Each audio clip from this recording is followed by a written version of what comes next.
I've been a member here at St. Luke's since 1982. In that time, I've heard many sermons and been present at the creation of many more. My late husband, Cotton, was a priest associate here while holding down a day job as a clinical psychologist and director of the counseling center at what is now Advocate Hospital in Park Ridge. I am honored to be in this pulpit today.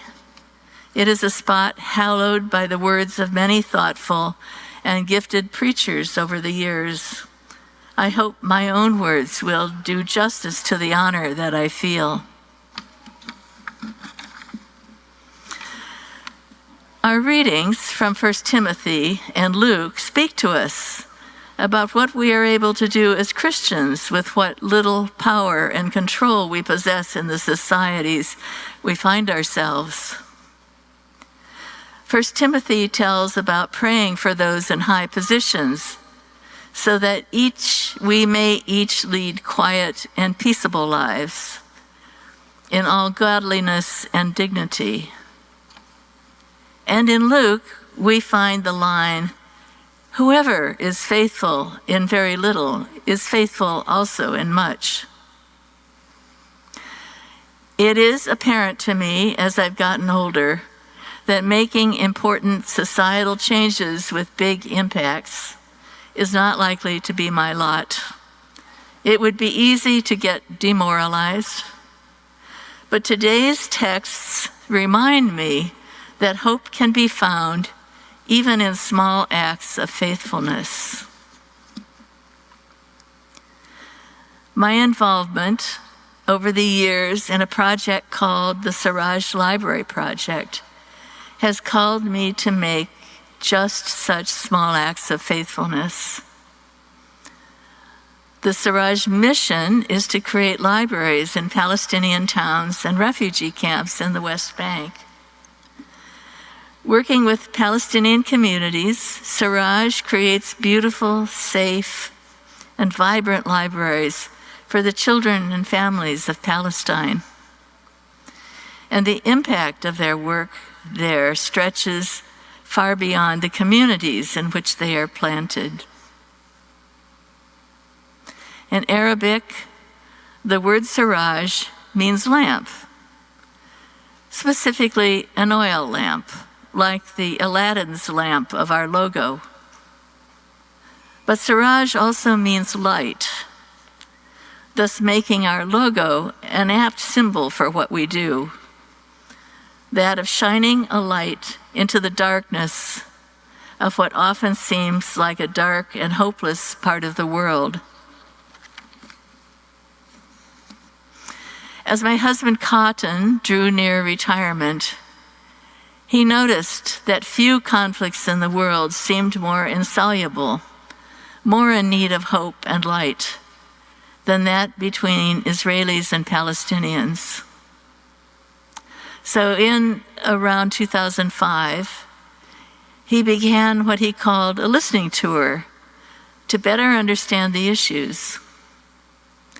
It involved repeated trips to Israel, Palestine, where he would sit down with people on all sides and say to them, "Tell me your story."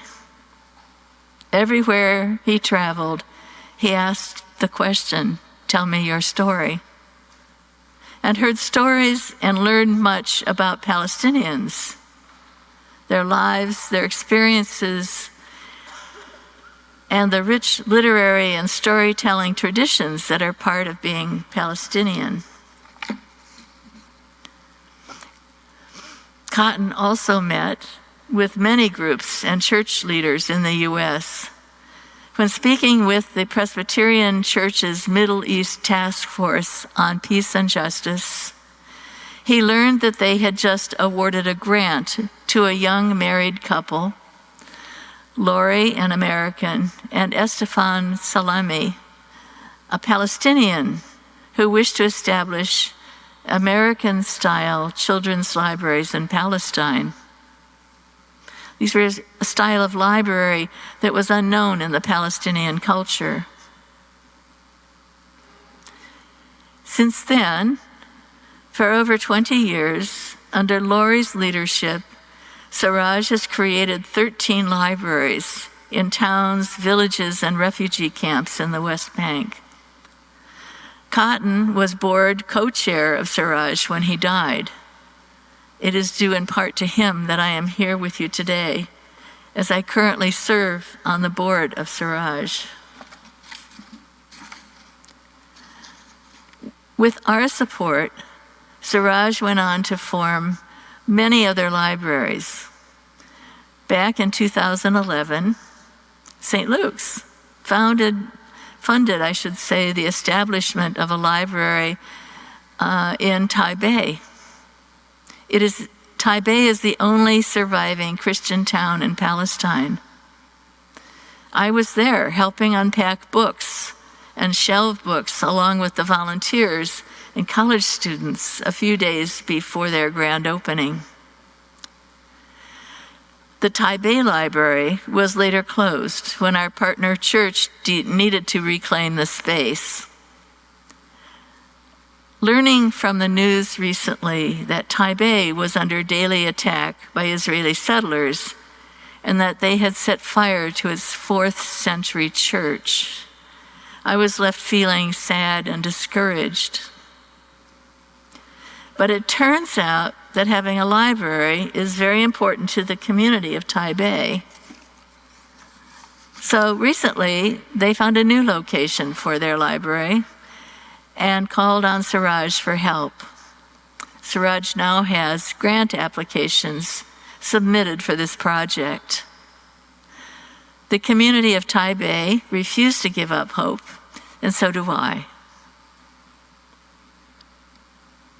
I heard the Siraj executive director respond to a question from someone recently who prefaced it by saying, "I know this is an impossible question, but," and went on to ask Lori if she thought there was any hope of a peaceful solution in Israel-Palestine. Lori paused thoughtfully and replied softly, "Well, we have to have hope, right?" I heard in her response an echo of Václav Havel, poet, playwright, and dissident, often jailed by the communist regime in Czechoslovakia, who wrote that the kind of hope I often think about, especially in situations that are particularly hopeless, like being imprisoned, is that hope is above all a state of mind, not a state of the world. Either we have hope within us or we don't. It is a dimension of the soul and not essentially dependent on some particular observation of the world or estimate of the situation. Havel goes on to tell us that hope is not a prognostication. It is an orientation of the spirit. It transcends the world that is immediately experienced and is anchored somewhere beyond its horizons. Hope in this deep and powerful sense is not the willingness to invest in enterprises that are obviously headed for success, but rather the ability to work for something because it is good, not just because it stands a chance to succeed.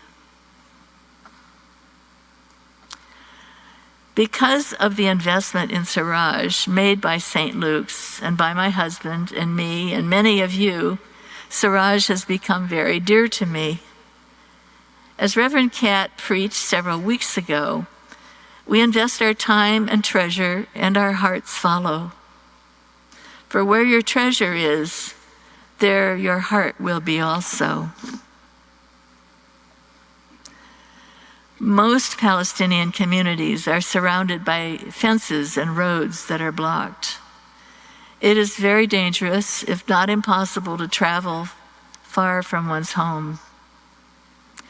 The Siraj libraries are among the few places that children can gather safely. Just one small example. Laurie Salame tells a story dating back to the early days of the Storytelling Center. The Storytelling Center, you should know, is built in a unique enclave that is governed neither by the Jerusalem police or by the Palestinian police, and dominated by gangs. Soon after the center opened, teenage hooligans in the area started climbing on the roof, setting fires, and generally causing trouble. In response, the library staff welcomed the boys inside and showed them around. To say they were surprised is an understatement. Later, at the boys' request, Siraj started a program specifically for their age group, using art therapy and storytelling techniques to help them find their voices and deal with the trauma in their daily lives. Inside the Storytelling Center is a plaque honoring the work of Reverend Cotton Fite. His death had inspired an outpouring of donations to Siraj that were used to create a major regional center devoted to the oral storytelling traditions of Palestine. Children learn about their history and culture as they learn to tell their own stories.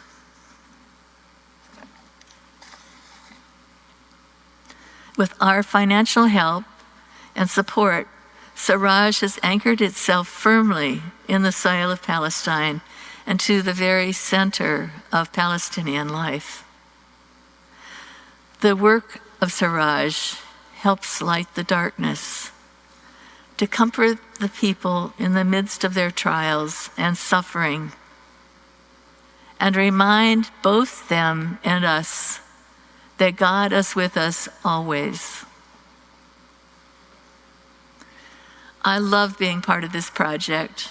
I work with Siraj because, in Havel's words, it is something good. I hope, too, that it succeeds and will continue to support its mission in whatever way I can.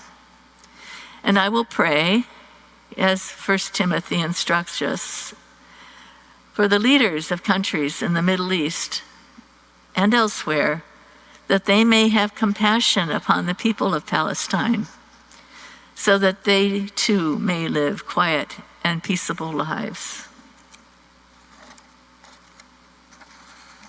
My commitment to Siraj of time, money, and love links me to the land where Jesus was born, and our Christian faith has its roots, and to the people who live there on both sides of the Jordan River.